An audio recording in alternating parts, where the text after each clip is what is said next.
কাঁঠালের বার্গার সহ শেখ হাসিনার আলোচিত যত রেসিপি।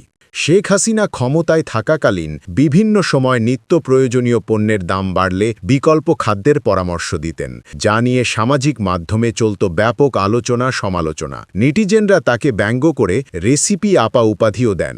2020 সালের রমজান মাসে সংসদে শেখ হাসিনা বেগুনের দাম বৃদ্ধির প্রসঙ্গে বলেন, বেগুন দিয়ে বেগুনি না খেয়ে সহজলভ্য সবজি দিয়ে বেগুনি বাড়ানো যেতে পারে, আমরা সেভাবেই খাই। তিনি বেগুনের বিকল্প হিসেবে কুমড়ার ব্যবহারের পরামর্শ দেন। 2019 সালে দেশে পেঁয়াজের দাম অতিরিক্ত বেড়ে গেলে তাকে এ বিষয়ে প্রশ্ন করা হলে তিনি বলেন, পেঁয়াজ ছাড়া রান্না সম্ভব, আমরাও তা করি। আমাদের বাসায় পেঁয়াজ ছাড়া রান্না করা হয় অথবা খুব সামান্য পেঁয়াজ ব্যবহার করা হয়।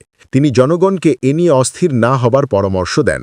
এক বর্ষাকালে কাঁচামরিচের দাম বেড়ে গেলে তিনি বলেন, যখন কাঁচামরিচ সস্তায় পাওয়া যায় তখন তা শুকিয়ে রেখে দিলে পরবর্তীতে কাঁচামরিচের দাম বাড়লে সেই শুকনো মরিচ পানিতে ভিজিয়ে ব্যবহার করা যায়। শেখ হাসিনার অন্যতম আলোচিত রেসিপি ছিল মাংসের পরিবর্তে কাঁঠাল ব্যবহারের পরামর্শ।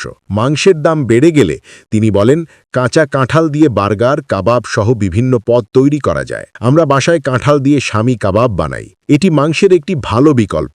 তবে 5ই আগস্ট ছাত্র জনতা গণভবনে ঢুকে তার ফ্রিজে অনেক মাছ আর মাংস দেখতে পান।